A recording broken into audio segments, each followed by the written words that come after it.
Vandeham Sri Guru Sri Juta Padakamalam Sri Gurun.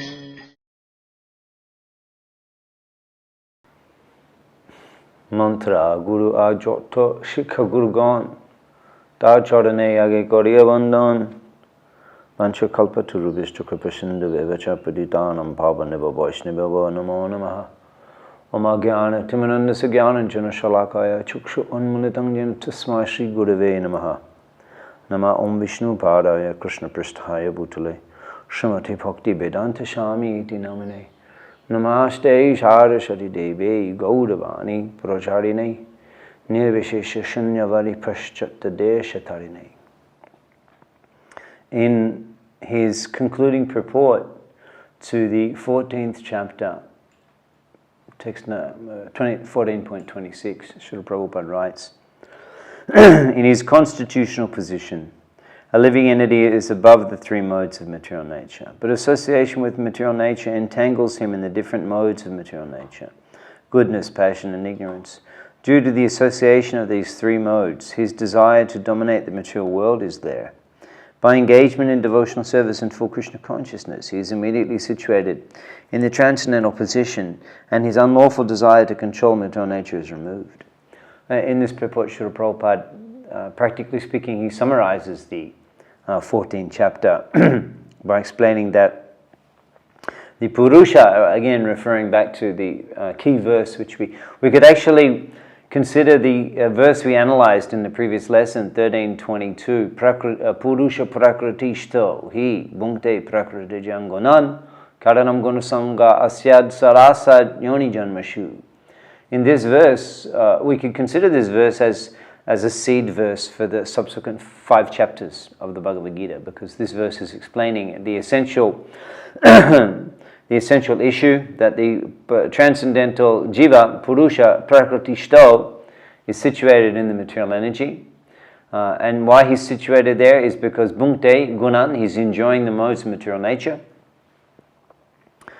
which are Prakritijan, which are fundamentally the components of the material nature. And in this way, as a result of full immersion in enjoying the modes, tamas chavi bhuya sattam bhavati bharata, sometimes the mode of goodness becomes predominant.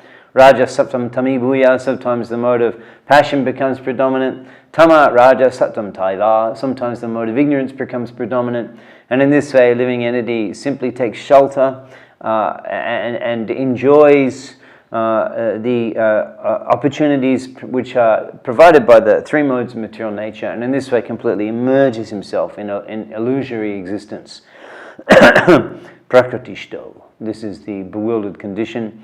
Karanam Gunasanga, and as a result of the enjoyment that the jiva experiences through associating with the modes, Sadasad Yoni Janmashu, one becomes conditioned to the material nature. One becomes, condemned to taking birth. And we can analyze the various modes of material nature according to different symptoms. Krishna was explaining that in the mode of goodness one is satisfied and one has knowledge. In the mode of passion one is always desiring, fulfilling goals. And in the mode of ignorance one is simply not concerned about anything at all. And in this way we can identify the different manner in which the material nature is influencing us. And Prabhupada goes on to explain that by engagement in devotional service and full Krishna consciousness, he is immediately situated in the transcendental position. Mam chayo vyabhacharina bhakti yogena sevate. By connecting bhakti yogena, by the devotional yoga process of serving Sri Hari, loving Sri Hari, chanting the name of Sri Hari, wearing the marks of Sri Hari on one's forehead and body, wearing the beads indicating what one is a servant of Sri Hari, hearing the glories of Sri Hari, making offerings to the murti of Sri Hari, bowing down and chanting the mantras in glorification of Sri Hari, cooking for the saviour, etc. There's devotional practice by in this way we're directly associating with Sri Hari, by connecting through the seva with love, then, which is very natural for the soul and very joyful for the soul. Then one associates with Sri Hari, and by virtue of one's position of close proximity with Sri Hari via association, then one can transcend the modes of material nature, as Sri Hari himself is in a transcendental position. So this is the practice of Bhakti Yoga, as Krishna himself recommends in the 14th chapter. Let's take a look at an overview of the 15th chapter. We'll see in the first 5 verses the analogy of the banyan tree is presented by Sri Krishna. And then verses 6 to 11 give some further detail in a very scientific and graphic manner of how the soul transmigrates from one body to another in the material world. Krishna, as the maintainer and in summary of the Vedanta, conclude this 20 verses which constitute the shortest chapter of Srimad Bhagavad Gita. So in verses 1 to 5, Krishna gives an analogy of a banyan tree. Let's read some of the verses. Shri Bhagavan Uvacha Udvamulam Adashakam Ashvatam Praha Abhyayam Chandang Kshiyarsha Paranani Yastam Veda Savedavit. The Supreme Personality of Godhead said, it is said that there is an imperishable banyan tree that has its roots upward and its branches down, and whose leaves are the Vedic hymns. One who knows this tree is to know the Vedas. In the subsequent verses, Krishna goes on to explain more detail in regard to this analogy. Let's read some of these translations as we view the diagram. The branches of this tree extend downward and upward, nourished by the 3 modes of material nature. The twigs are the objects of the senses. This tree has its roots going down, and those are bound to the fruitive actions of human society. The real form of the tree cannot be perceived in this world. No one can understand where it ends, where it begins, or where its foundation is. But with determination, one must cut down this strongly rooted tree, and with the weapons of detachment. Thereafter, one must seek that place from which, having gone, one never returns, and there surrender to that Supreme Personality of Godhead, from whom everything began and from everything has extended since time immemorial. Very inspirational verses. Krishna here is speaking to inspire us to extricate ourselves from this material. Srila Prabhupada comments in a very humorous way on the very graphic example of the banyan tree. Urdhva Moolam. Just like if you have to keep yourself, the legs are up and the head is down. Somebody keeps you like this. How long will you feel comfortable? Prabhupada's giving the example of you're being held upside down by your legs. If someone takes your legs and catches you, your head down, then it is not very comfortable. So this whole material world is like that. Urdhva Moolam. The Moolam should have been down, but it is up. Therefore, it is uncomfortable. So in this way, Srila Prabhupada is alluding to the actual reality that we find in this material world, that no matter how successful we may be materially, we are inherently in an uncomfortable position here, being the eternal soul, having become conditioned by and entrapped by the prison of this material world, and therefore our true and our full spiritual capacity cannot be enjoyed in the material world. And we're in a very awkward circumstance. And Srila Prabhupada is alluding to that principle and referring to this aspect of the banyan tree analogy, that the roots are upward and the branches are downward.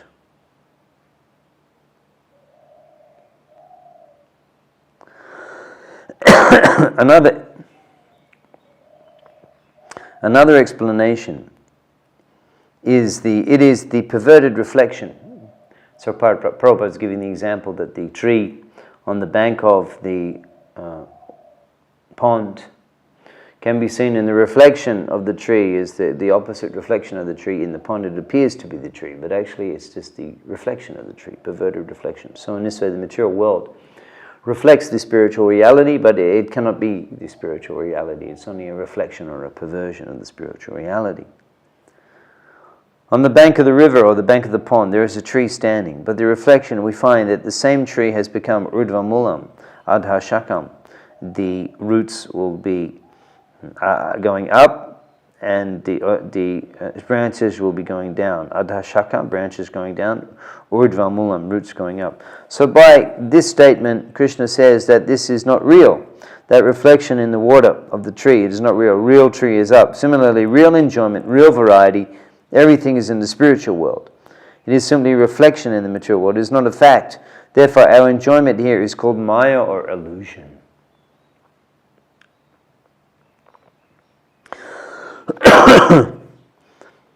Let's just delete all that, everything that we did the first version, delete it, that verse I read, because I've got it here, so we'll do it with the slides. You can keep the slide on, and I'm reading, beginning now. Let's carry on with text number 5. After explaining the actual circumstance of Purusha Prakriti Shto, what it means like for the living entity to be in the material world. First Krishna in chapter 14 has explained it in terms of the bumping together and the pulling of the modes of material nature, which bind the soul, which cause the soul again to be thrown in the material world, either in a higher or a middle or a lower place of birth in the subsequent life. In a very scientific way from the aspect of the modes of material nature. And in this chapter, Krishna is explaining it first with a graphic and an analogy to help the listener of Srimad Bhagavad Gita to understand that being in this Prakriti Shto, being in this material world, is not the place where we are actually meant to be. And the so-called happiness and enjoyment that we witness in this world is simply a poor and very much unsatisfying reflection of the actual spiritual happiness and variety available in the spiritual world. And now Krishna, in text number 5, having established this graphic analogy to help us realize our actual position, in text number 5, Krishna now explains what is the process, in the general principle, or the general qualifications required for the living entity who aspires to extricate himself from the illusion of the material existence.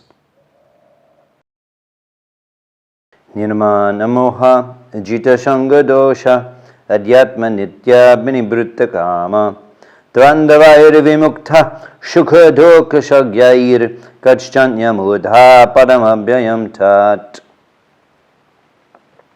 Krishna is explaining in text number 5, those who are free from false prestige, nirmana moha, illusion and false association,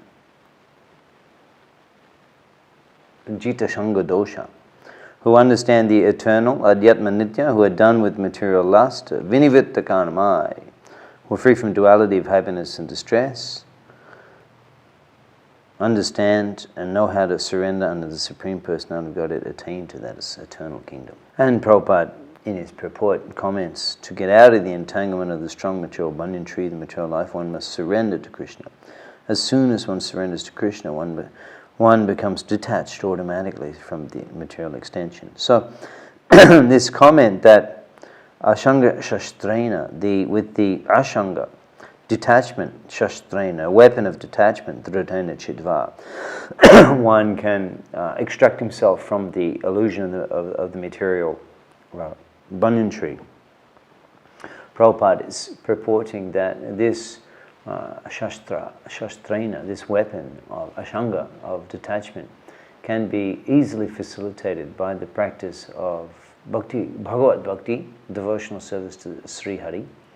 In that way, one becomes attached to the activities of serving the Lord, such as hearing about the Lord, such as speaking about the Lord, such as glorifying the Lord, such as following the orders of the Lord, such as meditating on the Lord, remembering the Lord, serving the mission of the Lord, and in this way completely absorbing oneself in this variety of activities in connection with Sri Hari through seva.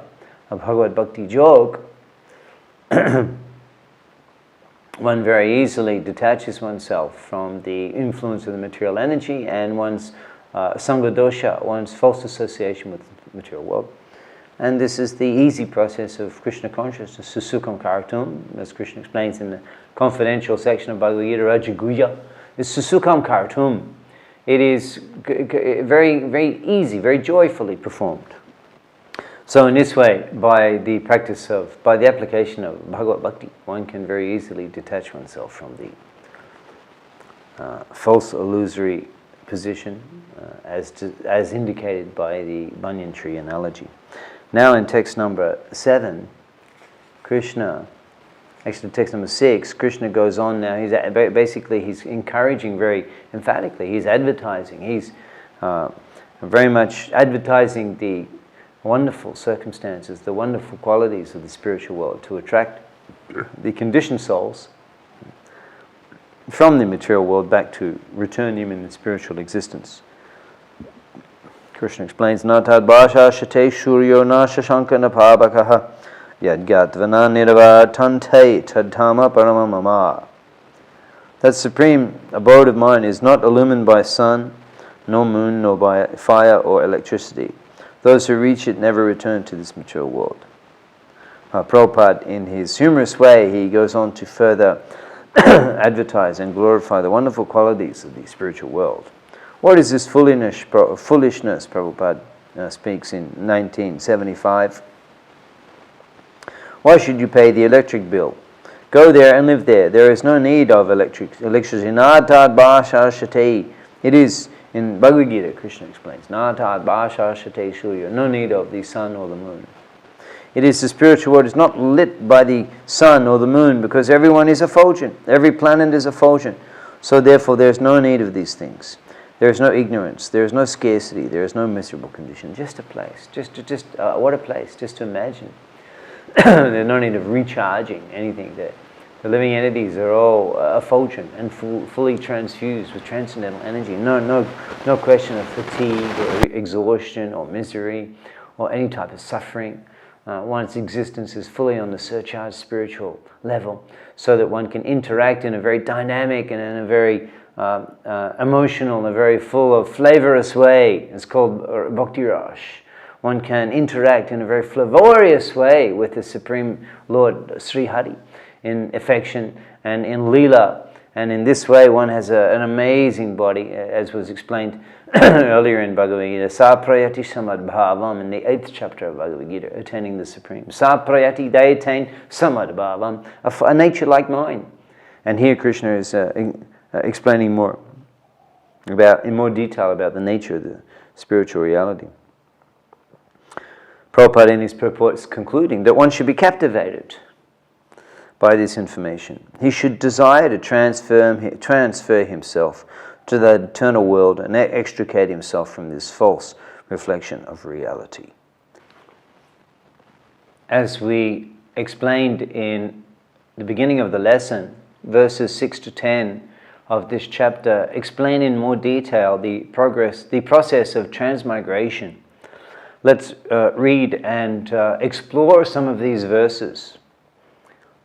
Text number 7, Sri Krishna explains. This is a very, very important verse, and we'll see many components of the verse are very useful in explaining the philosophy and preaching Krishna consciousness.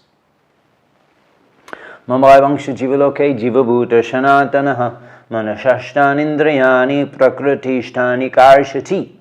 That Krishna first of all explains the actual identity of the living entity. Mama eva angsha. Mama eva angsha. The living entity is a part of God. Angsha means a part. So we are part of God because God is Advaita. There is nothing beyond God. Advaita means that He is without a second. That means God is everything. So we are also a God. We are a part of the creation of God, which is God. God is His creation and the simultaneously existing personality, as we explained in earlier verses of Bhagavad Gita, that Maya tatamidam savam jagadavyaktam muritina machstani sarvabhutani. Machstani sarvabhutani, this whole creation is simply his energy. Naham na chaham teshu avashtitaha, but he is not within his creation. So this God is everything, and matstani sarvabhutani, his presence is in all beings. So therefore his presence is also in us. So mama eva angsha, we are part of Krishna. We are Krishna. Mama is certainly mama eva angsha. Mama eva angsha jiva loke, the living entity is part of me. Jiva bhuta sanatanaha, and Prabhupada specifically emphasizes the significance of this word and statement, Jiva Bhuta Sanatanaha, indicating that the presence or the existence, the identity, is called Jiva Tatta. The truth of the living entity is that the living Jiva Bhuta Sanatanaha, the living entity exists eternally. So this statement in itself is sufficient to refute the malicious understanding or the malicious presentation of the Mayavadi philosophers, who will explain that the jiva was God, and the very concept of jiva means that one has forgotten his godliness, and jiva begins when we forget that we're God. And when we dissolve our jiva again, then we realize that we are one. This philosophy does fit many of the circumstances that we find ourselves in. This philosophy does address those in an appropriate way. We return to the spiritual consciousness. We're in an illusory circumstance. However, the fault with this particular philosophy, as Prabhupada is explaining in the purport to this verse, is that how does God forget? How can the Brahman forget that he's Brahman? In that case, there's something must be higher than the Brahman, which makes the Brahman forget. So that's called the truth of Maya. That illusion is higher than the Brahman. That's called the Mayavad, the truth of Maya. Mayavadi Bashushanile Hoy Sharavanasham. We do not accept this philosophy. And based on these true principles of the Srimad Bhagavad Gita, that Jiva Bhuta Sanatana, it's not that we were God and we've become Jiva. We're eternally Jiva. So even after liberation, we remain a separate being in order to enjoy Rasha, Bhakti Rosh, in order to have relationship and activity and feelings of affection can be enjoyed between the separate identities of the Jiva and the Ishvara. That's called Bhagavad Bhakti, which is the perfection of life, which is the constitutional position of the Jiva. Now, Krishna's explaining that eternal part of himself, that eternal fragment of the Jivatma, which has in this material existence, is mana shashtan indriyani. It is victimized or incarcerated by mana shashta indriya, a mind and six senses. And specifically, Krishna is explaining that these mind and six senses, mana shashtan indriyani prakritishtani karashati, they give a lot of trouble to the jiva. Actually, if you were to take a statistical type of analysis, the different ways that the knee, your knee, the different ways we can get pleasure from this knee, we can massage a little bit, we can move it, exercise a little bit. That's about all we can get. But if you were to examine the ways this knee could give you pain, we could go on for hours. We could be twisting it, we could be screwing it, we could be slicing it, we could be smashing it, we could be burning it. These senses have so much capacity to cause us pain. Manasha, and this is confirmed in this verse of Srimad Bhagavad Gita, that the mind, manashashta indriya, the mind and the six senses, karishati, they give a lot of trouble to the living entity who's prakritishtan, who's in this material nature. So this is the bargain that we foolishly agreed and signed contract to. That yes, I want to come to enjoy the senses, and we willingly accept and take shelter of the set of senses, being blind to the fact that these very senses and mind are designed to cause us suffering. And now Krishna goes on to explain how the jiva actually accepts the various types of bodies. Text number 8. Sharidam yadavapnoti yat chakri utkramatishvaraha grihitvatani shamyaiti vayurgandhani vashayat vayurgandhan. Eva, just like the wind carries, the vayur, the wind carries different gandha, different fragrances, different smells. Krishna is explaining the living entity in the material world carries his different conceptions of life from one body to another, as the air carries aroma. Thus he takes one kind of body and again quits it to take another. According to the subtle consciousness, just like the air, in this analogy Krishna is presenting the circumstance of the jiva is like the air. The jiva is pure, the jiva is transcendental. However, the air, it carries vayurgandhan. The air carries aromas. So we can smell the fragrance of in this time of year here in Sri Mayapur, we can smell the fragrance of the mangoes, the fragrance of the kartal, the sweet fruits which are bulging out of the sides of the trees. We can smell the fragrance of the different seasonal flowers, the goram kaler, full, like the champa and other types of flowers. So these fragrances are in the air. And so in the same way, the consciousness, it accepts an identity that I am, and a false ego, I am this, I am that. And on the basis of that subtle identity, Krishna explains, Srutram, Chakshu, Sparshanam Cha, Rashanam Grahanam Evacha, Adishtaya Manaschayam, Vishayan Upashevayat. That one attains a certain type of Shrotram, means the ears. Chakshu means eyes. Sparshanam means sense of touch. Rasanam means a sense of taste. Granam means a sense of smell. And in this way, one gets a certain group of senses which are adishtaya mana. They are adishtaya, means that they are on the foundation, they are founded upon adishtaya mana, the mind. Whatever conception that the jiva has that he thinks I am, based on that conception or based on that set of desires that are unfulfilled and want to be fulfilled in the mind, unfulfilled desires, adishtaya mana, one will get a certain group of senses to fulfill those types of desires. Vishayan upashevayat. And in this way one enjoys the material world. So the jiva, it transmigrates from one body to another, flavoring, tasting the different flavors that the senses can provide, based on that conception that I am this body. And in this way the living entity accepts one body after another in this material world.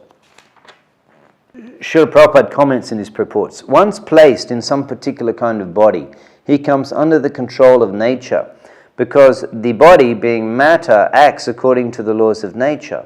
At that time, the living entity has no power to change that law. Suppose an entity is put into the body of a dog. As soon as he is put into the body of a dog, he must act like a dog. He cannot act otherwise. If the living entity is put into the body of a hog, then he is forced to eat stool and act like a hog.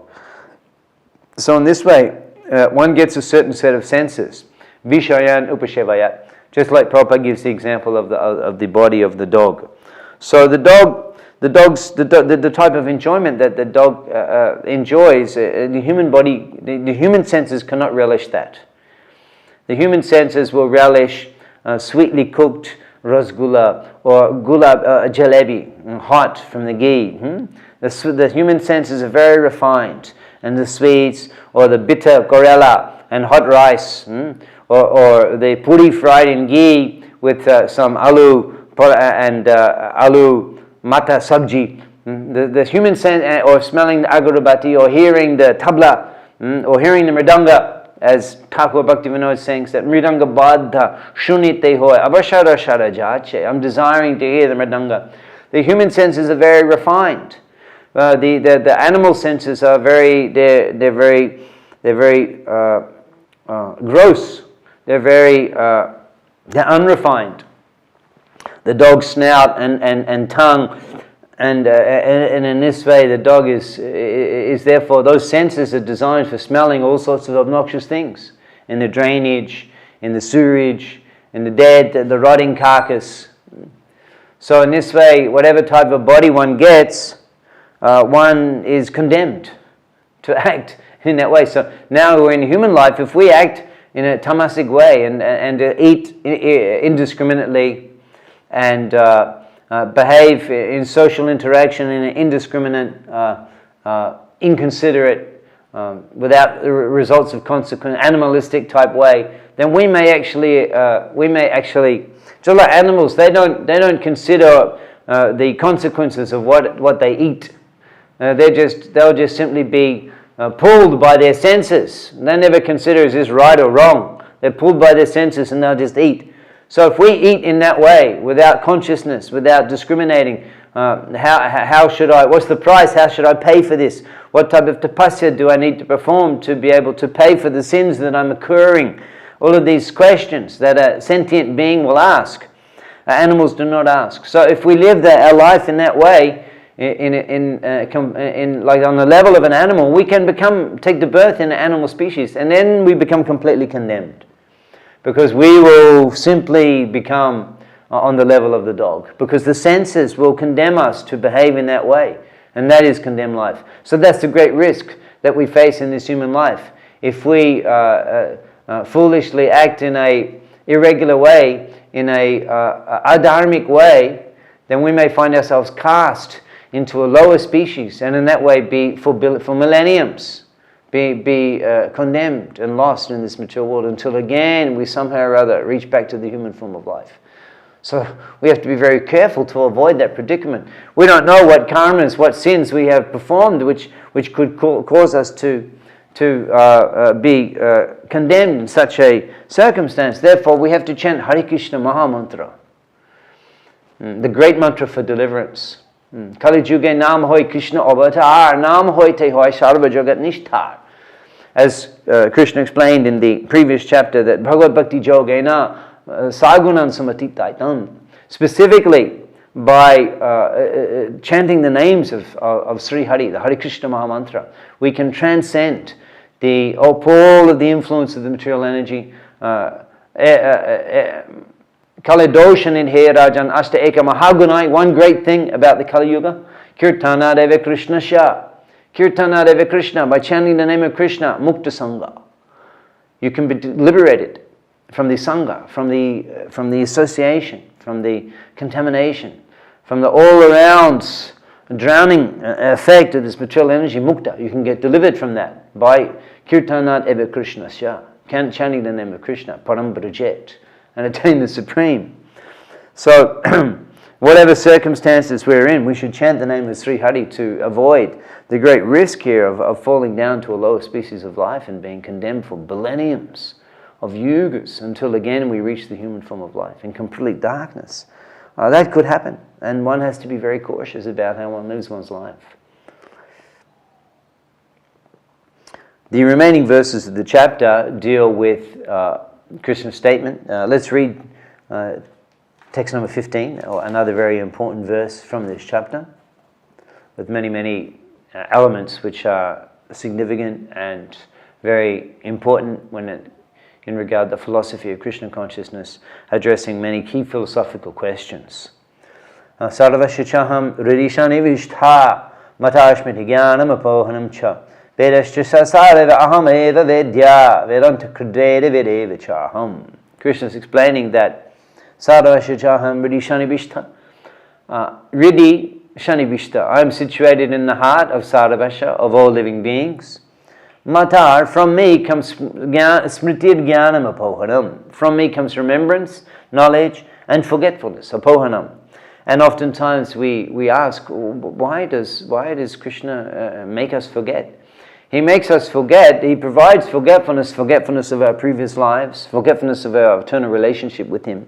We become influenced, we forget, so that we can fully experience the illusion of this material world. If we were constantly remembering our previous lives, then we could never really become enamored by the illusory potency. We have to forget, so that we become completely merged into thinking this is the all in all.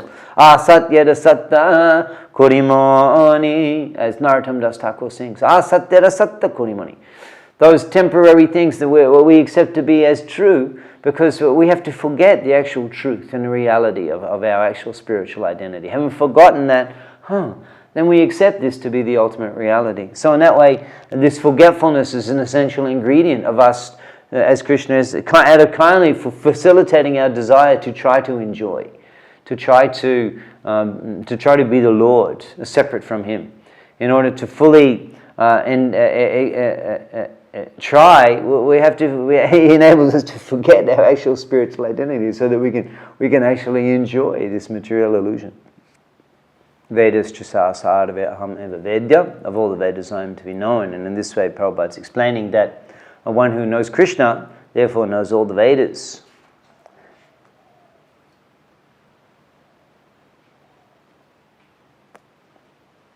The commentary of Pujapad Srila Vishwanath Chakravarti Thakur explains that verses 16 to 18 constitute the Trisloki Gita, the essence of the Vedas as described in 3 verses. Let's read these 3 verses. Text number 16. There are 2 classes of beings, the fallible and the infallible. In the material world, every living entity is fallible, and in the spiritual world, every living entity is called infallible. Besides these 2, there is the greatest living personality, the Supreme Soul, the imperishable Lord Himself, who has entered the 3 worlds and is maintaining them. Because I am transcendental beyond both the fallible and the infallible, because I am the greatest, I am celebrated in this world and in the Vedas as that Supreme Person. Text number 19. Janati Purushotam Shasharavid. Text number 19. Let's read.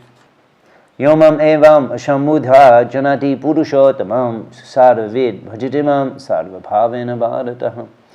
One should submissively hear from Bhagavad Gita that these living entities are always subordinate to the Supreme Personality of Godhead. Anyone who is able to understand this, according to the Supreme Personality of Godhead, Sri Krishna knows the purpose of the Vedas. So when one understands that one is the servant of Krishna, and when one practices devotional service, so sarva vid, he is the knower of everything. Sarva bhajitimam sarva bhavena bharata. And he, sarva bhavena, with great devotion, with full devotional service, bhajitimam, he worships me. And in this way, Krishna concludes the 20th chapter of the Yoga, the Supreme Person, the shortest chapter of the Bhagavad Gita, with a very beautiful verse. Whoever knows me as the Supreme Personality of Godhead, without doubting, is the knower of everything. He therefore engages himself in full devotional service to me, O son of Bharat. And Prabhupada concludes in his purport. In this chapter, the first 5 verses describe the process of freeing oneself from the weakness of heart, and the rest of the chapter from the 6th verse through the end discuss Purushottam Yoga. As long as the living entity is in the dark material world, he is in conditional life, but as soon as he reaches the spiritual sky, by cutting through the false perverted tree of the material world, he becomes liberated. Then there is no chance of his coming back. In his conditional life, the living entity considers himself to be the Lord of the material world, but in his liberated state, he enters into the spiritual kingdom and becomes an associate of the Supreme Lord. And there he enjoys eternal bliss, eternal life, and full knowledge. That's called Purushottam Yoga, the Yoga of the Supreme Person. Jai Shri Prabhupada Ki.